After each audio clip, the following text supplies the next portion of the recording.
I do admire the decision to steer the design in a brand new direction. I think that is very bold and brave by BMW, but at least have a strong unified DNA across the lineup. Guys, the BMW M2 is finally here. There's a lot to talk about when it comes to the BMW M2 and specifically the design. There's a lot I want to go through, but first of all, let's have a look at some of the really good things about this car. There's a lot to like about the new BMW M2. For example, it's rear-wheel drive only. It's now got the twin-turbo inline-six, making 453 horses and 406 pound-feet of torque. Comes with a manual transmission. It's got staggered wheels back and front with the 19-inch wheels in the front. And listen to this, the front wheels are 275 millimeters wide, which is pretty beefy for front tires. And in the rear, you have 20-inch with 285 with super planted and very aggressive styling in addition to the staggered wheels. It gives it a nice stance look. And these are numbers that are very, very healthy. And speaking of health, before we jump into the design of this car, I want to introduce you to a great company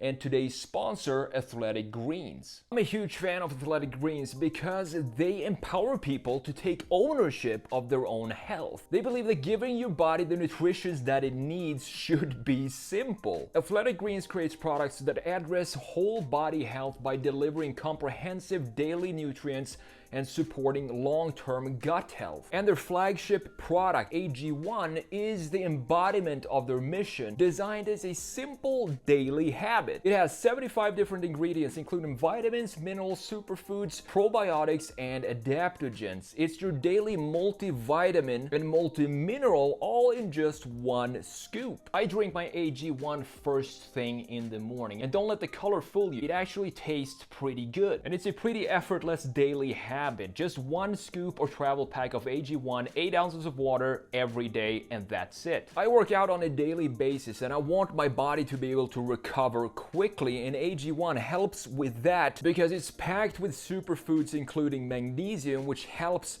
specifically with muscle recovery. It also has energy and immune supporting ingredients such as zinc, vitamin C, and healing mushroom. There are no GMOs, no herbicides or pesticides, no artificial colors, flavors, preservatives, or sweeteners in this product. So go to athleticgreens/Bembly to get started on your order. Athletic Green has given my subscribers a 1-year free supply of immune supporting vitamin D3 and K2 and 5 free travel packs with your first purchase. So go to athleticgreens/Bembly to order now. And thanks to Athletic Greens for sponsoring this video. All right, so let's jump into Photoshop here and let's talk about this design because there's so much to talk about that I want to mention in this video. So we're gonna try to make it not a 30-minute video, starting with these initial sketches right here. These are the preliminary sketches. It looks like early sketches. Probably not, because all of these sketches, most of them that are released after the car has been unveiled, are press sketches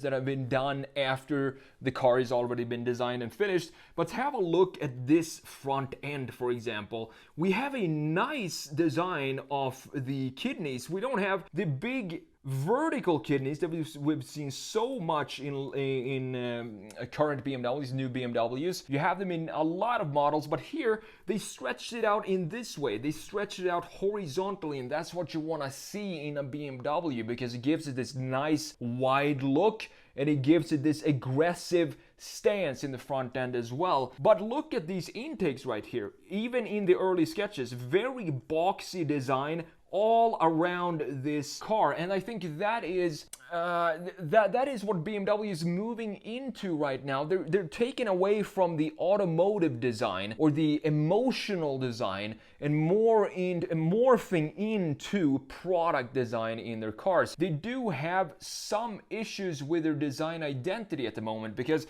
if you look at the entire lineup, there are so many different identities and completely different philosophies in their lineup that they don't really have a strong, solid foundation.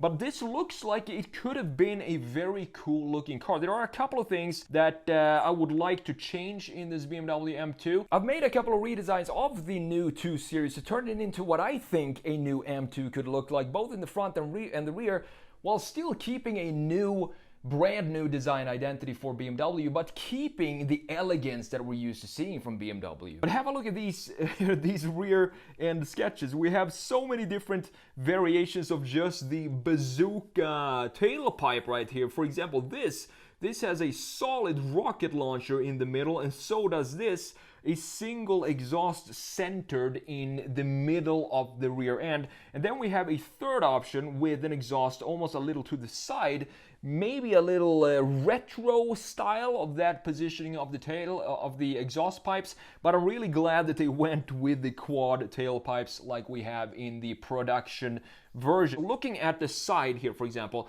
this is what I'm talking about when I talk about product design.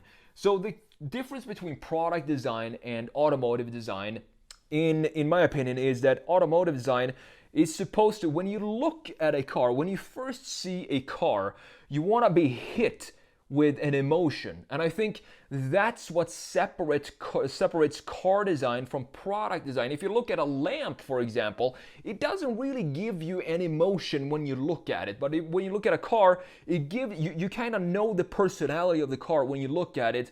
And that's what's so special about car design. But in this case, in BMW's case, I think they're moving away from that type of design and more into this product design feel with very symmetrical and 90-degree angles in this car, and it takes away from the BMW elegance that we've seen for decades up until this point. And I want to show you this detail in specific right here. So you have the side being very sleek and very kind of, there's not a lot going on in the side view except for these big fenders that we have front and rear, which I honestly think looks pretty cool. It looks almost like a DTM body kit that's been added onto the car, but kind of melted in a more beautiful, more production friendly way. But then we have this graphic feature down here, which is just a rectangle that goes into this lower part of the side and cuts into this body. And this also looks very product designy in my opinion.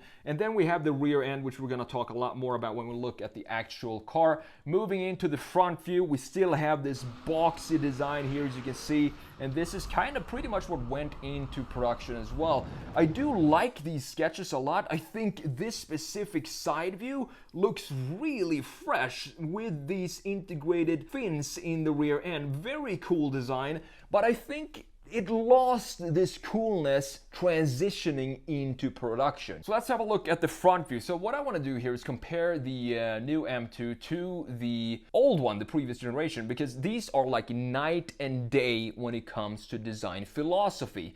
I don't think the new M2 is a specifically beautiful, I wouldn't call it a beautiful design, but I would call the previous generation a gorgeous design with a lot of line flow. We have beautiful curvatures all over, and you have this gorgeous eyeball, which is this headlight, beautifully designed and looking nice, and also rounded kidneys right here. And if you remember, the facelift has this connection between the kidneys, which I think looks really good. This is the pre-facelift M2, and this is one of these cars that gives you what I'm talking about, that emotion when you look at it. You just want to get in and drive this car. The proportions are spot on as well. And looking at the new one, it lacks these features that I described in the previous generation. It's totally gone. It's more static and more geometrical, architectural in its approach, and it's so unlike BMW. I'm so not used to seeing a BMW being designed like this, but I think I'm gonna have to change my mind, because with every new BMW model, I get more and more confused. I don't know what direction they're going to go in, because they all look so very different. And looking at, for example, the lower part of the previous generation M2 and comparing it to the new one, very static looking design with squared air intakes right here that doesn't have any dynamics to them or any movement in the lines. Compare that, for example, to these intakes that we have in the previous generation. Very fluid and organic and dynamic. Looking at the side view, I think this is probably the best view for the new M2. I really do like these proportions. I think they look tight. They look like the hood is maybe a little too long, but we still have the A-pillar pointing down where it's supposed to be pointing down, and that is in the center of the front wheel or front axle, and we had that in the previous generation as well. I think the previous generation, this, if you want a two-door small coupe, this would be the blueprint of proportions when you want this package. I think it's just a gorgeous looking car. While the new one still inside view has a little bit more static feel to it. There's no fluid lines in the side, for example. It's just one line right here, another line here creating this rectangle that I talked about previously in the sketches, another rectangle in the back and another one in the front. So very static looking design. Now looking at the rear view, I think this is where I have the biggest issues with the new 2 Series in general and the M2 as well, and that is this line right here. So you have this sitting very high up, the ducktail up here, which then kind of pulls all the graphics down with this line, and you have the taillight sitting in the middle of this section right here. So it doesn't have either up or down movement. Everything about the new M2 is static. The graphics, the proportions, and specifically the rear end here as well. If you compare that to the previous generation, we have almost like a straight line here. It doesn't go in a weird angle like this and pulling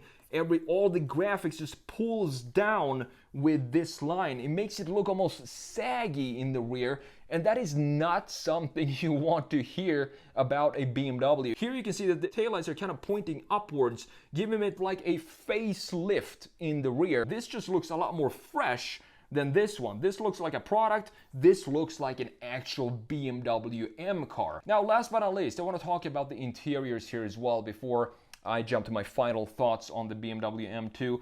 And looking at the interiors, I do love the previous generation M2 interior. I also kind of like the new one as well. I don't really like that we have this iPad stuck on the dash, but you know, this is one of these things that I think I'm gonna have to just come to terms with, that this is just how interior of car designs are going to be designed from now on. We're gonna have a bunch of screens. These analog dials for the gauge cluster, they're going away and we're not gonna have those anymore. But if I were to pick one of these, which one I would want to drive from here, Colorado to LA, which one would I rather sit in? It would definitely be this, the older generation interior, because it feels more cozy and more homey. So my final thoughts on the BMW M2. How do I sum this up? I think the best way to view BMW's new design language is to look at it from a different perspective. A perspective from which we disregard the brand's design history completely and instead look at it as being reborn.